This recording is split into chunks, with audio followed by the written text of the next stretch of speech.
사단은 눈에 보이지 않는 인격적 실체입니다. 실제로 존재하는데 우리 눈에 보이지 않습니다. 영적인 존재이기 때문에 그렇습니다.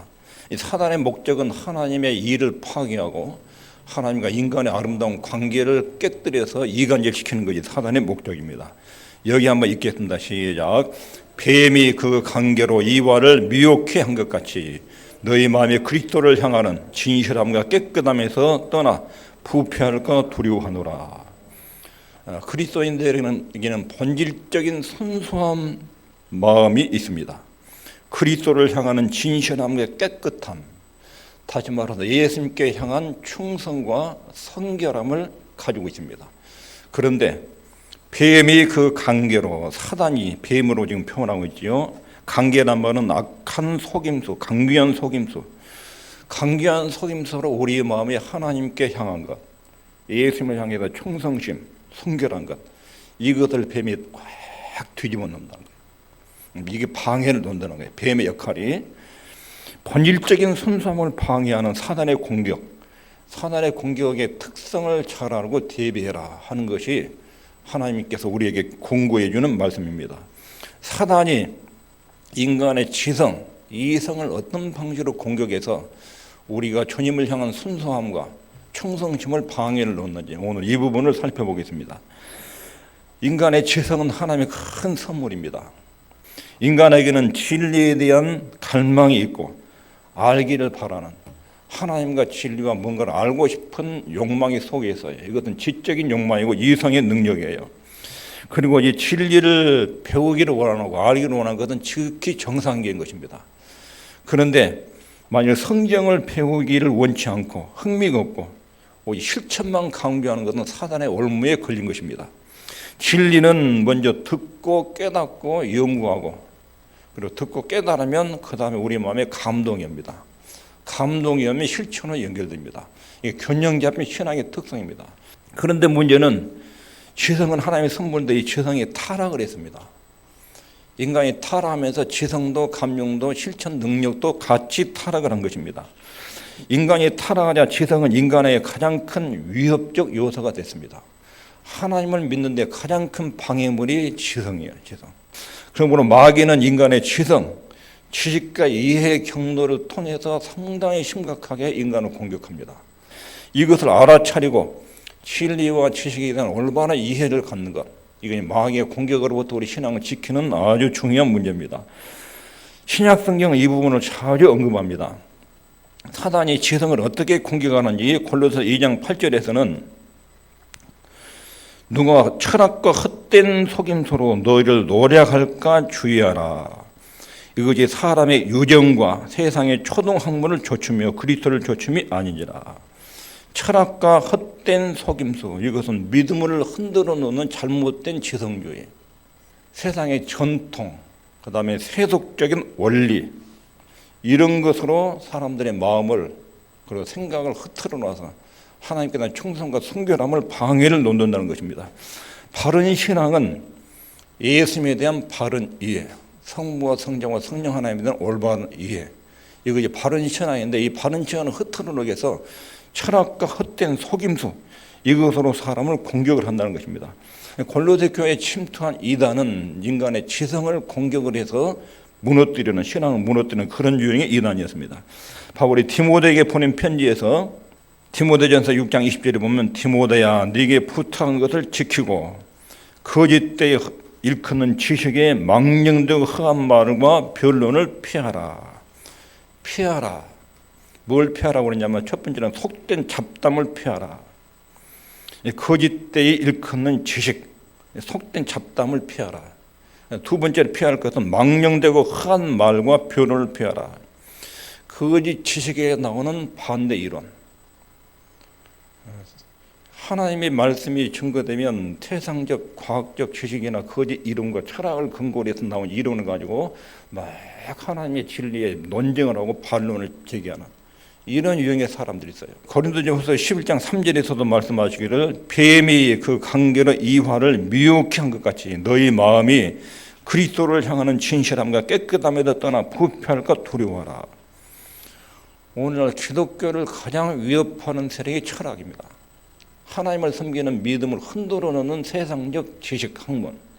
철학이라는 것은 인간의 지적인 능력으로 신들을 찾아내고 인간의 삶과 우주의 기원을 찾아가려는 학문입니다. 우리는 진리의 근거를 하나님의 말씀 계시의 근거를 두고 있습니다. 성경의 가르침에 따르면 처음부터 끝까지 하나님의 말씀의 계시가 우리의 믿음의 토대이고 진리의 근거입니다. 내가 믿고 확신하는 내용이 성경적 어디 근거에 두고 있느냐, 이게 굉장히 중요한 신앙의 뿌리입니다. 하나님의 자녀는 과학과 세상의 정보의 지배를 받을 위험에 노출되어 있습니다. 인터넷, 핸드폰에 지금 정보가 엄청나게 들어오고 유튜브, 텔레비전, 세상 과학, 의학 정보들, 철학 정보들이 무수하게 들어옵니다. 근데 이것에 근거해가지고 자기 나름대로 뭔가를 신념을 만들어내는 이런 위험에 많이 노출되어 있습니다. 성경 내용은 수천 년 전에 기록됐습니다. 신약 성경 요한계시록에 2000년 전에 기록되어 있고 구약 모세오경은 3500년 전에 기록된 것입니다. 수천 년 전에 기록된 성경하고 수천 년 뒤에 과학이 발달된 현대 정보 과학하고 어느 것을 권위의 근거로 삼느냐, 이게 교회의 심각한 위험입니다. 교회 다니는 사람도 현대 과학이나 철학이나 정보 이것을 근거로 해서 이제는 판단을 내리고 결정하는 경우가 많습니다. 수천 년 전에 기록된 성경적 권위의 근거를 해서 자기 인생의 토양을 만들어내지 않고 정보나 지식이나 과학이나 현대 유명한 사람들 이야기, 인본주의자들이 말하는 여러 가지 좋은 이야기들 참 많습니다. 이런 책들을 통해서 자기 사고와 인생 철학을 만들어가는 경우들이 많습니다. 자녀들의 문제가 딱 닥치면 주로 인터넷에서 그 문제를 조회해가지고 유명한 교육학자들, 심리학자들, 또 무슨 정신분석학자들 이런 사람들 이야기를 듣고 문제를 다루려고 합니다. 하나님 말씀의 가치와 권위를 무시하고 현대 정보와 과학과 지식 이거를 토대로 해서 인생을 만들려고 하는 이런 위험에 노출되어 있습니다. 진리의 최종 권위를 어디에 두느냐. 사단은 성경은 구시대적 내용이다. 수천 년 전 이야기고 현대의 과학과 문명과 정신과 정보가 이렇게 발달된다. 이것에 근거해서 살아야지. 성경은 낡은 권위다. 이런 생각을 갖게 만들어서 우리의 믿음을 혼란시키는 것입니다. 근데 중요한 것은 인간의 이성에 지성에는 한계가 있습니다. 인간의 이성은 타락하고 어두워졌습니다. 죄가 들어오면서 인간의 의지와 감성과 지성이 전부 다 부패하고 망가졌습니다. 인간의 지성은 유한합니다. 인간의 지성과 이성으로는 하나님을 찾지 못합니다. 여기 있겠습니다. 시작. 하나님의 지혜에 있어서는 이 세상이 자기 지혜로 하나님을 알지 못하는 거로 하나님께서 전도에 미련한 것으로 믿는 자들 구원하시기를 기뻐하셨도다. 인간의 지혜로는 하나님을 알 수 없다.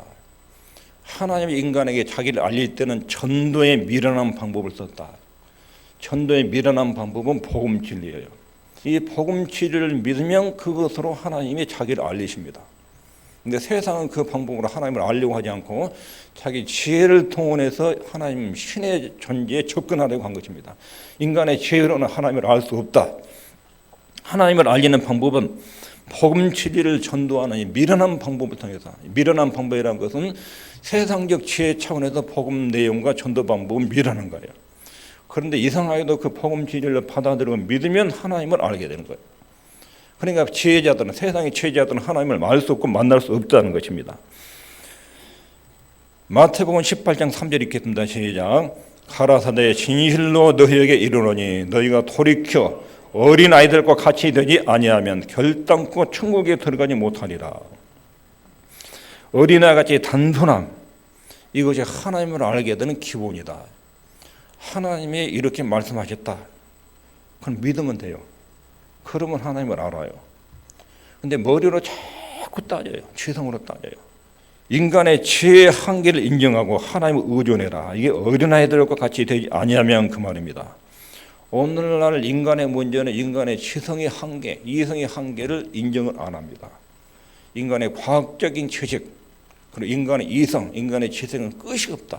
끝없이 발전한다. 컴퓨터처럼. 인간의 이성의 한계를 인정하지 않는 것이 현대 인간의 큰 문제입니다. 그리고 또 인간의 지성의 한계에 대해서 고린도전서 3장 18절 또 읽겠습니다. 시작. 너희 중에 누구든지 이 세상에도 지혜 있는 줄로 생각하거든 미련한 자가 되어라. 그리하여 지혜로운 자가 되리라. 인간이 네가 알 수 있는 것에 한계가 있다. 이걸 인정해라. 이것이 그리스도인의 근본적 자세입니다. 그래서 우리는 성경이 하나님의 계시된 말씀이라는 것을 믿습니다. 수천 년 전에 기록된 책이지만 이 성경 말씀은 하나님이 우리에게 들려준 계시의 말씀, 하나님의 감동으로 기록된 하나님의 말씀이다. 이것을 기본적으로 믿어야 됩니다. 성경은 수천 년 전에 기록됐습니다. 그러나 수천 년 더 발달된 현대 과학 정보는 수시로 바뀝니다. 5년, 10년 지나면 이론들이 막 바뀝니다. 성경은 수천 년 동안 그 진리가 바뀌지 않습니다. 하나님 말씀하신 내용은 바뀌지 않습니다.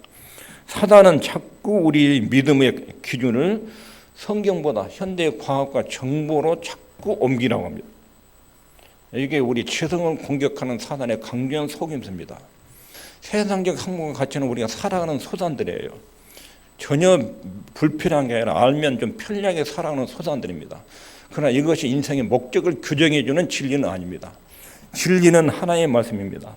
사단은 늘 현대의 과학이나 최신 정보와 지식을 성경보다 더 중요하게 여기고 더 가치 있게 여기고 그걸 더 믿으려도록 이렇게 유혹하는 것이 사단의 지성을 공격하는 부분입니다. 우주의 기원은 진화가 아니고 창조입니다. 인간은 현재 상태에 대해서 여러 학설들이 있는데 성경이 말하는 인간은 아름답게 만들어졌으나 인간은 타락하고 범죄했다. 인간은 타락한 죄인이다. 성경적 진단입니다. 인간의 사악성은 하나님을 외면하고 범죄한 데서부터 출발했다. 성경 인간에 대해서 이렇게 말합니다. 우리의 최종 권위는 언제나 계시된 말씀인 성경에 근거해야 됩니다. 이성과 과학이나 정보가 아닙니다. 하나님의 말씀 계시에 의해서 우리 인생이 진단되고 평가돼야 됩니다. 우리의 권위의 근거를 바꾸려고 하는 것이 마귀의 중요한 술수입니다. 그러므로 우리는 철학과 헛된 속임수를 경계해야 됩니다. 사단은 인간의 지혜에 구원하는 말을 자꾸 사용하고 이것을 권위의 근거로 쓰도록 유혹합니다. 현대 지식을 동원해서 우리가 믿어야 될 말씀의 권위를 자꾸 파괴하고 무너뜨립니다. 사단의 지성 공격의 첫 번째 목적은 뭐냐면 권위 부분을 마귀가 공격을 해요. 너 하나님의 말씀은 옛날 것이니까 현대 과학과 정보를 근거로 해서 인생을 살아라. 그게 현대인이다. 이런 방식으로 우리 마음의 권위, 진리의 권위의 근거를 뿌리째 파괴하는 이게 마귀의 첫 번째 공략입니다. 두 번째 우리 지성을 공격하는 사단의 공격은 이것입니다. 오묘한 일을 파헤치려는 욕구. 신명기 29장 29절에 있겠습니다. 시작. 오묘한 일은 우리 하나님 여호와께 속하였거니와 나타난 일은 영구히 우리 자손에게 속하였나니 이는 우리로 이 율법의 모든 말씀을 행하게 하심이니라. 오묘한 일은 하나님이 감추는 것입니다. 하나님이 이 부분은 너희들이 건드릴 영역이 아니다. 하나님이 어떤 부분은 가려놨어요. 여기까지는 너희들이 아무리 머리 써도 이건 도움이 안 되고 알아도 도움이 안 되니까 너희들 알지 말아라. 우리의 미래의 일이라든가 신비스러운 일, 삼일째 하나님은 아무리 머리를 짜도 이해가 안 됩니다. 그 예수님의 인격 안에 신성이 있고 인성이 있다. 이것도 머리로 이해가 안 됩니다. 또 우리 육체와 영혼의 이 관계도 잘 이해가 안 됩니다. 인간은 영혼과 육체로 되어 있는데 이 둘이 어떤 관계를 유지하고 있는지, 그리고 영혼의 모양이 어떻게 생겼는지, 영혼의 실체는 뭔지 안 보이는 겁니다. 안 보여. 우리 속에 영혼인데 그 영혼이라는 존재는 도대체 어떤 형태를 가지고 있느냐, 어떤 성질의 것이냐, 이게 쉽지 않습니다. 오묘한 일은 감춰진 것, 비밀들, 나타난 일을 드러난 것, 율법을 통해서 이것 해라, 이거 하지 말아라. 하나님 분명히 딱 알려준 거 있어요. 그럼 그거 지켜야지. 하지 말라는 거 하지 말고 하라는 거 하고 그래야 하는데 여기에 관심 없고 애매한 거 이거 파고 들어가지고 그거 가지고 맨날 논쟁을 하고 교회에서 따지고 논쟁하고 말거리 삼고 이런 태도 취하지 말라는 거예요. 이게 사단이 지적인 사람들이 자꾸 이런 논쟁에 빠지려고 그래요. 교회 와서 심심하니까 막 논쟁을 걸어요. 영혼의 모양을 어떻게 생겼을까? 왜 선악과를 만들어 놓고 또 타락과 라면 이런 걸 만들어 놨을까? 쓸데없는 일에 막 해가지고 논쟁을 만들어 논쟁을. 하나님이 이거 해라, 이거 하지 말아라. 여기는 관심이 없어요. 하나님을 기쁘시게 순종하는 것은 관심이 없고 쓸데없는 오묘한 일에 대해서 막 파고들어요. 그래가지고 지적인 영향을 낭비하게 만들고 허무한 쪽으로 빠지게 만들고, 나타난 일에 열심히 하나님이 우리에게 또렷하게 이건 해라, 이거 하지 말아라, 이렇게 하면 잘 된다, 이렇게 하면 안 된다, 이런 내용에 열심을 다해도 지켜야 되는데 이런 게 관심 없고 오묘한 일에 빠져들게 만드는 사단의 두 번째 지적인 부분을 공격하는 것입니다. 우리에는 이해의 한계를 가진 인간이다, 이걸 늘 인정해야 됩니다. 고린도전서 3장 18절, 아무도 자기를 속이지 말라. 너 중에 누구든지 이 세상에서 지혜가 있는 줄로 생각하거든 미련한 자가 되어라. 그리하여야 지혜로운 자가 되리라. 하나님의 진리를 내가 모두 알 수 있다고 여기지 말아라. 우리는 모르는 것이 너무 많아요. 아무리 알려고 해도 모르는 것이 많아요. 그러니까 모르는 것을 막 파고들고 하지 말아라. 그런데 하나님, 내가 어떻게 살아야 주님을 기쁘게 하는 것입니까? 그거 모를 때는 그걸 알려고 해야 돼요. 그러나 신비스러운 영역을 하나님이 가르쳐주지 않고 인간의 이해로, 지성으로, 이성으로 한계가 되는 부분이 있어요. 이런 부분을 알려고 하지 말라는 거예요. 이거 이제 기본적 규칙입니다. 우리는 이런 입장에서 말해야 됩니다. 바울 사도가 디모데전서 3장 16절에 크도다 경건의 비밀이여. 나는 이 부분을 모른다. 그러나 그 엄청난 내용이 때문에 나는 그분을 찬양하고 경배한다. 경건의 비밀. 예수님의 신성과 인상에서 너무 수준 높고 영광스럽기 때문에 내 머리로는 이해 불가다. 이런 이야기예요. 나는 이해의 한계를 가진 사람이다. 이걸 꼭 인정해야 됩니다. 내 생각과 머리로 아무리 돌려도 내 한계가 있다. 이 인간의 지식에는 한계가 있다. 이것이 인정하는 것이 겸손한 것입니다. 이 자신의 한계를 이해하는 순간 신비의 영역을 파고들려는 이런 위험에서 안전하게 보호를 받을 수 있습니다. 유한한 지성으로 무한한 하나님을 이해할 수 없다. 인간의 지성은 유한해요. 한계가 있어요. 하나님의 존재는 무한해요. 끝이 없어요. 그분의 영광과 능력은 우리 머리로 추적할 수 없어요. 다 이해할 수 없습니다. 알려준 것만큼은 알면 됩니다. 만일에 지식으로 하나님을 알 수 있다면 공부 잘하는 사람들이 하나님을 믿는 데 훨씬 유리해요. 구원받는데도 공부 잘하는 사람이 훨씬 먼저 구원받아요. 근데 하나님은 그렇게 안 했어요. 하나님을 믿는 데는 아주 공평하게 누구나 복음은 지식, 유무 상관없이 연령과 국적과 상관없이 하나님이 감동하시면 깨닫고 하나님의 감동이 없으면 몰라요. 아무리 똑똑한 사람도 하나님의 은혜가 없으면 하나님 몰라요. 아무리 모르는 사람도 무식한 사람도 하나님의 은혜가 있으면 감동이 있으면 하나님을 알아요. 인간의 지식으로 하나님을 아는 것이 아닙니다. 누구든지 이 세상에도 지혜 있는 줄로 생각하거든 미련한 자가 되어라. 그리하여야 지혜로운 자가 되리라. 세상 학문 의지하지 말고 하나님이 그런다고 그러시면 그런 줄 알고 믿고 따라라. 이게 어린아이처럼 믿는 것입니다. 그러므로 누군가가 물어보면 모르는 것을 아는 체 하지 말고 모르는 것은 모른다고 말하면 돼요. 나 그거 잘 모르겠는데요. 그렇게 말하는 걸 부끄럽게 여기면 안 돼요. 모르면서 아는 체 하면서 모르고 있으면 그것이 부끄러운 거예요. 위선이에요. 우리가 모르는 것이 너무 많습니다. 이해하지 못한 것도 많습니다. 아무리 노력해도 모르는 것이 있습니다. 이해가 안 되는 것이 있습니다. 창세기 처음 몇 장 읽어보면 이해가 안 되지요. 창세기 히브리서 11장 3절에 보면 믿음으로 모든 세계가 하나님의 말씀으로 지어진 줄 우리가 아나니. 인간은 6번째 날 만들어졌어요. 첫째 날부터 5째 날까지 하나님 만든 것을 안 봤습니다. 몰라요. 근데 어떻게 알죠? 하나님께서 내가 첫째 날부터 이렇게 만들었다. 알려주니까 믿음으로 아는 거예요. 믿음으로. 그러니까 성경의 내용은 내 이해력으로는 도저히 영향이 생각이 안 미치는 영역이 있어요. 그런데 하나님은 나한테 거짓말한 분이 아니다. 그분은 능치 못할 일 없다. 그분이 이렇게 했다고 그러면 나는 그냥 그런 줄 알고 믿겠습니다. 이것이 믿음으로 사는 거예요. 이게 지혜로운 거예요. 세상 사람이 볼 때는 그게 미련한 것입니다. 따지고 믿어야지. 이해가 돼야 믿어야지.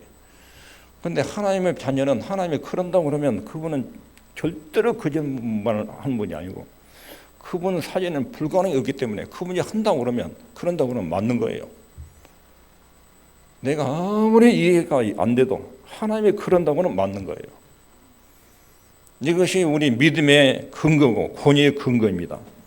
하나님의 창조에 대해서 말씀하셔요. 태초에 하나님이 천지를 만들었다. 아무도 본 사람이 없어요. 근데 하나님이 만들었다고. 그러니까 우리는 모든 우주 만물을 전능하신 하나님이 만들었다. 그렇게 믿어요. 굉장히 단순한 것입니다.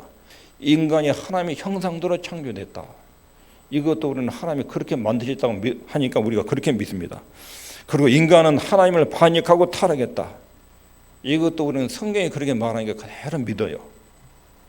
이렇게 믿는 것이 성경적 진리고 사단의 유혹으로부터 벗어나는 것입니다. 나타난 것 이상으로 알려고 하지 말아야 됩니다.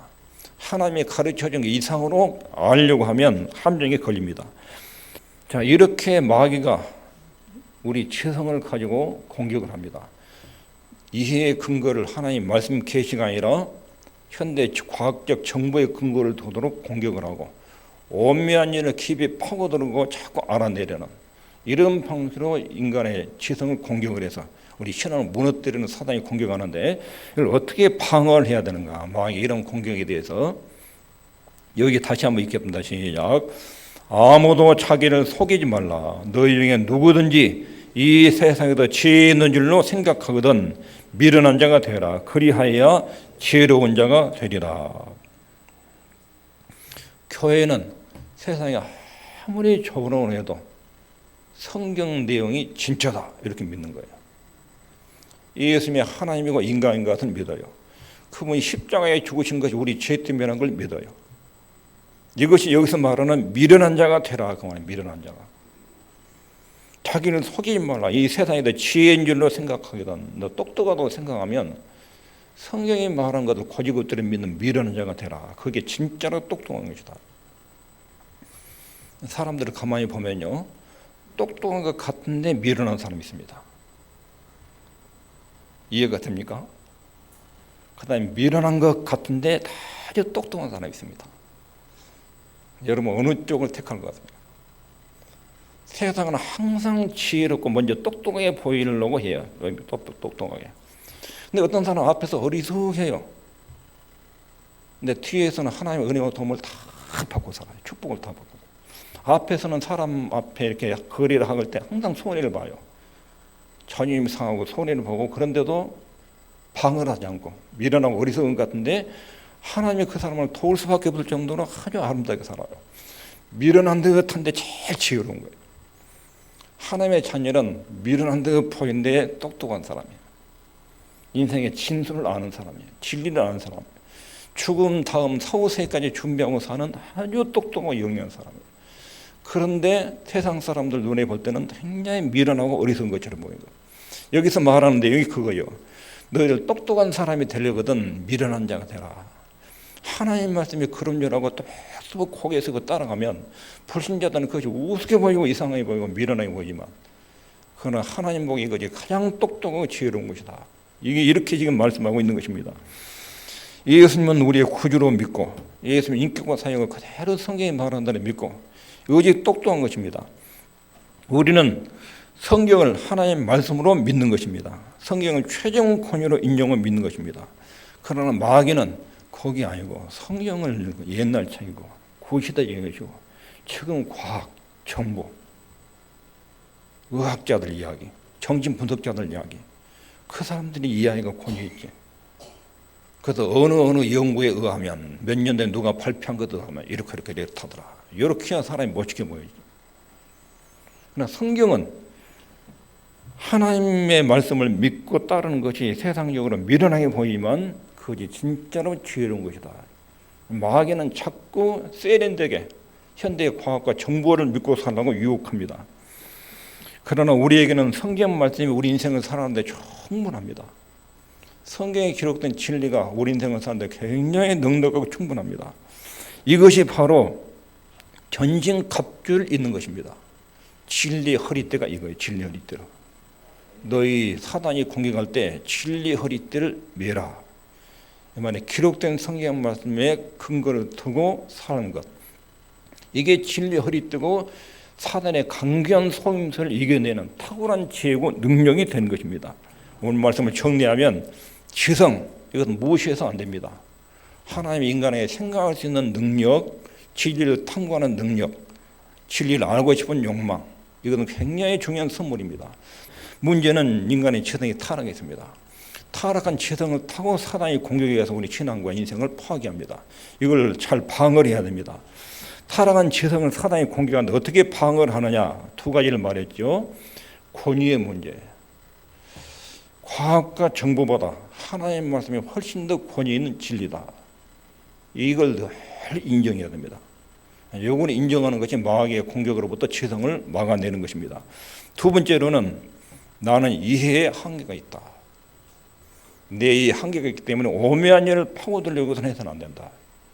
내가 치상에 있는 동안 아무리 연구해도 모를 수 있는 영역이 있다. 이해가 안 되는 영역이 있다. 인정해야 돼요.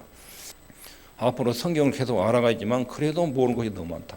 또 신비한 영역은 아무리 연구해도 알 수가 없다. 한계를 인정하는 것이 사단의 공격에 대한 방어책입니다. 기도하겠습니다.